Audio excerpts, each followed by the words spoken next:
So, Mr. Quicksaver, Mr. Cheater, you call yourself a Doom fan? Nah, not in this house you're not. I expected more from you, I really did. I trained you up, I gave you those skills. This is it, this is not working out, and wow, I'm at a loss for words, my friend. I really am. It was bad enough that you like Doom 3 of all games, but this is next level, and no, you've crossed that threshold and it's time for you to get out of this house. There's the door, open it and close it, because that is the last time you'll ever do that in this house again. Go on, walk out the door and leave. Hey everyone, how's it going? I've been returning to a beloved franchise, the ride and die chick that I always have a blast with, no matter what mood I find myself in. For me, the equivalent to that, in the shooter context, is Doom. Its simplistic and addictive gameplay loop has enabled me to sink endless hours all the way from my childhood up to this point in time. I started off with the original Xbox with Doom 3 when I was a kid, and eventually would get around to the classics on it, and eventually on PC, alongside Doom 2016 and Doom Eternal, and yes, Doom 64 as well. And they've all operated on the same level of fun that I've enjoyed for years on end.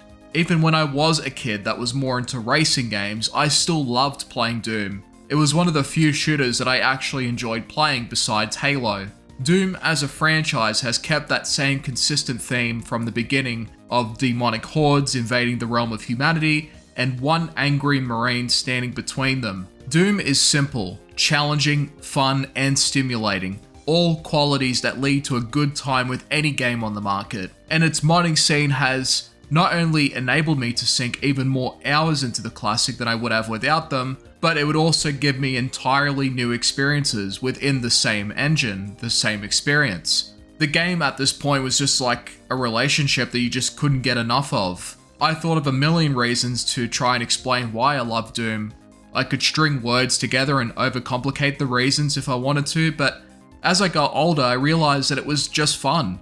Every component here clicked in all of the right ways. For me, Doom was like that one person in your life where you could truly confide with them. You could come back to them after a year of not seeing them and you would still be best friends. At this stage of my life, Doom has become more of a unique source of therapy for me, and the only other two games where I've gotten that same trance-like feeling, or that same feeling of healing in a game, was in Minecraft and Skyrim. The evolution of my relationship with the Doom franchise led to this feeling of being whenever I played the game, and it didn't matter what conversion mod or WOD that I would inject into Doom 2, the effect would still work. And in my playthrough of one important piece of work, I would also find that same feeling once again, and the project I'm talking about is Freedoom. Freedoom is a result of two things.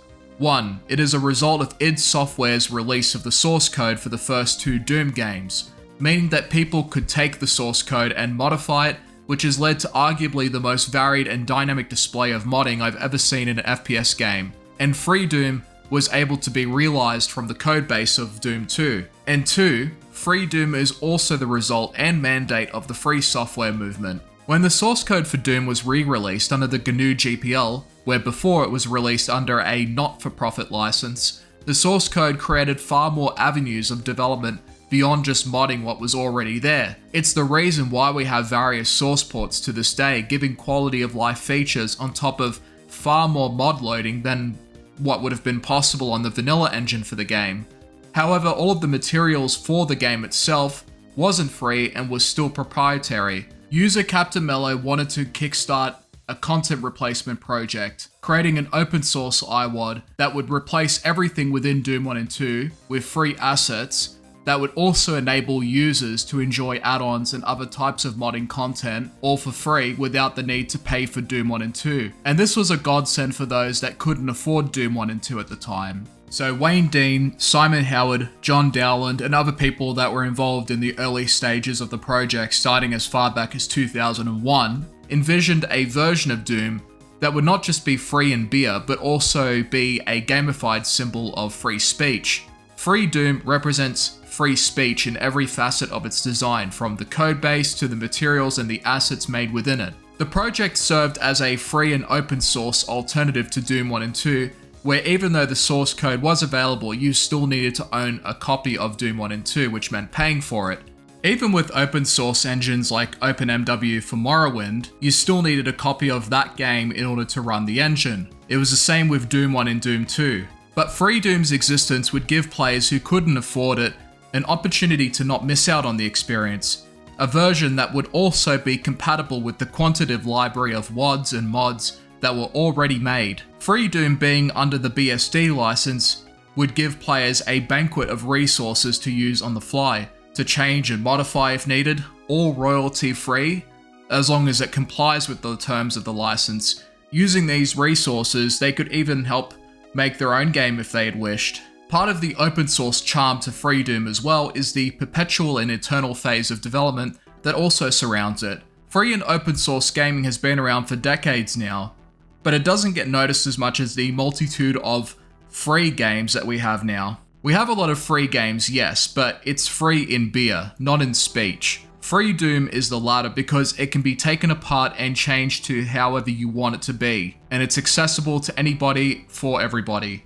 Fortnite is accessible to anybody that wants to play it, but only in beer because it is still proprietary and is still owned by the company. What also makes free and open source gaming great is that they don't necessarily have a finish line to their development cycle. Anyone at any time has an opportunity to apply fixes or updates, or even new features or new additions of content. People from all walks can contribute to the infinite development of Freedoom. Take a look at another open source game, like 0AD, which is another free and open source game that was originally rooted in another game called Age of Empires 2. At the time, it was a mod for that game, but would then be transformed into its own entity. The early stages of 0AD as its own game are night and day compared to what it's become now after years and years of development. And it's still going to this very day because with open source development, there'll always be someone who sees that it can become something more. Whereas with tons of other games, once the development cycle is complete, after all of the patches and the fixes, it's no longer worked on, and any remaining issues or bugs have a permanent place. Freedoom as a project though doesn't have this issue, and it's a good thing for everyone on the developer side, as well as the ones that get to enjoy the content available for it. If you've played Doom 1 and 2 before, it's the same deal here. Grab a gun, grab keys, kill monsters, and finish the level, and repeat. And for a game like this, that's all you really need. And yet, there's infinite room for more because of its free and open source background, creating it into something else entirely if you wanted. Fans of classic Doom have benefited from the expansion of the modding scene thanks to the release of the source code, with countless arrays of content at our disposal and almost all of it for free too. As someone who played and still plays the classic Doom games, Freedoom was a fun time for me still, but it's not necessarily a replacement for me either. It's just another addition to the collection of the Doom experience. Doom 1 and 2 were made open source by the source code release, where the games still have a price tag on them. But Freedoom is the best of both worlds, being free and open source. There are many people out there that have runnable rigs, even on the low end, but not a lot of money to just go out and buy the newest release every time. Even back then, some people couldn't even afford the first two Doom games, and Freedoom was an answer for those people. It wasn't the same, of course, but it was Doom at its very core. And again, it could be changed and modified to be closer to Doom 1 and 2 if someone wished. Freedoom is important because ultimately, it is a living example of what a truly free game looks like, and not the free-to-play formula that has diluted the meaning of a free game. With free and open source associated with Freedoom, you have continuous development as long as there is interest, and the fact that it's free means that you can run a free and heavily modifiable game that can also run on just about any computer and can enjoy the same levels of modding as the proprietary counterparts it's based on. Freedoom should be seen and understood not just for being another Doom modding project, but also as a statement, a message that understands and embraces its own identity, a game that gives the players and the developers an independent voice within its own community. Freedoom is a good game, but it is even better as a FOSS project example filled with a history of passion and vision for its growth and endless development. For those that have already played for a ton of Doom mods or WODs, and I'm sure you already have by this point, give Freedoom a try if you haven't. I'll also provide links for other things related to FOSS, and I'll also link a really good video that goes more into the story of Freedoom and its development origins. But in short, Freedoom is important because it is free in a way that free-to-play will never be. It can be changed, customized, and modified by anybody, for everybody. Thanks for watching.